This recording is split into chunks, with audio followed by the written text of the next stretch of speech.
महात्मा ज्योतिबा फुले यांची द्विशताब्दी जयंती उत्सव आपण साजरा करतोय आणि आज पुण्यातल्या समता भूमीवरती अक्षरशः जनसागर लोटलेला आहे। प्रत्येक जण आपापल्या परीनं या ठिकाणी सावित्रीमाईंना ज्योतिबांना अभिवादन करण्यासाठी पोहोचलेला आहे आणि इथे मला काही चिमुकले भेटलेले आहेत जे त्यांच्या पद्धतीनं त्यांचं अभिवादन इथे देत आहेत। आपण जर बघितलं या ठिकाणी दोन अतिशय सुंदर पेंटिंग्स काढलेली आहेत आणि ही पेंटिंग सकाळपासून आतापर्यंत काढून रेडी सुद्धा केलेली आहेत आणि हे जे 3-4 जण आपल्याला छोटे छोटे चिमुकले इकडे दिसतात त्यांनी हे सगळं केलंय। यांचे जे मोठे सहकारी आहेत त्यांना फिनिशिंग मध्ये त्यांना हेल्प केलेली आहे, त्यामुळे त्यांनी हे सगळं नेमकं चित्र कसं काढलंय, कशापासून काढलंय हे सगळं आपण त्यांनाच विचारणार आहोत। काय म्हणतात या चित्राला आणि कधीपासून तुम्ही काढताय? याला पोर्ट्रेट म्हणतात। कोणते कलर्स वापरतात याचे? Soft pastels. ओके, सो हे तुम्ही किती जणांनी मिळून काढले? आम्ही 4 जणांनी मिळून काढले। ओके, तुम्ही दोघांनी पण यामध्ये काय काय केलंय मला जरा सांगा। नाव काय तुझं? माही। तू कोणतं काढलंयस सोनीतलं? मी हे काढले। हे काढलंयस तू? ओके, कसं काढलंयस? मी पहिले पेन्सिलने ड्रॉ केलं आणि मग त्यानंतर मी कलर करायला सुरू केलं। ओके, मग कलर करायला सुरुवात केली। कोणतं पिक्चर पाहून तू हे बनवलेलं आहेस? एक प्रिंट आउट होती त्याच्यामधून मी प्रिंट आउट दाखवते, जरा प्रिंट आउट्स दाखवते। ओके, हे प्रिंट आउट्स काढले।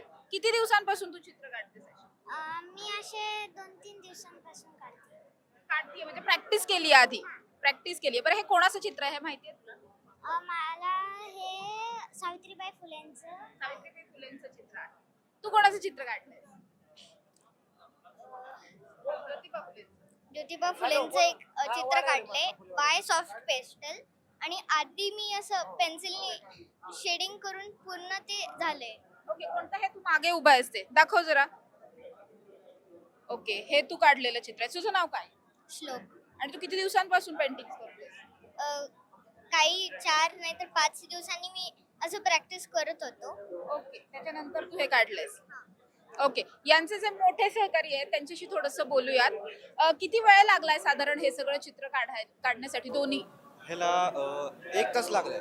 ओके, हा, आणि आम्ही पहिलं ग्रीड काढली, हां त्याच्यानंतर ते बॉक्स असतात ना, बॉक्स ते आपलं म्हणजे ह्या बॉक्स मध्ये कसं आहे थोडंसं तिथं हा थोडंसं या चित्रांमध्ये सगळ्यात डिफिकल्ट काय असतं काढण्यासाठी? डोळे असतात, फेस असतो तेवढे, डोळे लय महत्व असतात ते काढायचं। आणि हे कोणत्या कॅनव्हास वरती काढलेलं आहे? कारण डायरेक्ट जर पेस्टल्सनी काढलं तर याच्यासाठी काही वेगळं कॅनव्हास वगैरे असतं का? नाही, ते बोर्डवर काढलेत। ओके, आणि मग आता ह्याला जर ठेवायचं म्हणलं तर हे कशा पद्धतीने ठेवतात? याला काही म्हणजे फायलिंग केलं जातं का काच लावली जाते वरतून, असं काही? ह्याला काच लावतात वरून, हा, नंतर त्याला पॅक। बरं, आता या चित्रांचं काय करणार आहे असं ठरलंय पुढे? आता या चित्र कुठे जाणार आहे? मला वाटते लावणार कुठेतरी, मला नाही माहिती। अच्छा, नक्कीच आपण बघतोय या चौघांनी मिळून हे चित्र काढलेली आहे, दोन्ही चित्र, आणि खूप सुंदर चित्र आहेत। आपण बघितली तर हुबेहूब काढलेले आहेत। सावित्रीबाई फुले तर अतिशय सुंदर, डोळ्यात अक्षरशः प्राण ओतल्यासारखी दोन्ही चित्र काढलेली आहेत आणि खूप लहान लहान मुलं आहेत। या ठिकाणी प्रत्येकच जण आपापल्या पद्धतीनं सावित्रीबाई फुलेंना, महात्मा ज्योतिबा फुलेंना श्रद्धांजली वाहण्याचा, अभिवादन करण्याचा, त्यांच्या स्मृतींना उजाळा देण्याचा प्रयत्न करतोय आणि या चिमुकल्यांनी त्यांच्या पद्धतीने ही चित्र काढलेली आहेत आणि ही चित्र पाहण्यासाठी संपूर्ण समता भूमीवरती प्रचंड गर्दी झालेली आहे। चित्रांबरोबर फोटो काढले जात आहेत आणि अतिशय अनोख्या पद्धतीने इथे ज्योतिबा फुले यांना अभिवादनही केलं जात आहे। कॅमेरा पर्सन शिवाजी साळुंखेंसह समृद्धी जाधव, टॉप न्यूज मराठी, पुणे। तुमची car, electric panel, data server आगीपासून सुरक्षित आहे का? नाही? मग आजच बसवा F protect temperature activated fire suppression device. यामध्ये आहे eco friendly non toxic pressurised liquid, जे आग लागल्यास क्षणार्धात ऍक्टिव्हेट होऊन आगीवरती मिळवते नियंत्रण। बसवण्यास अतिशय सोपे आणि सुटसुटीत टेकालिपचे एक दर्जेदार उत्पादन एफ प्रोटेक्ट।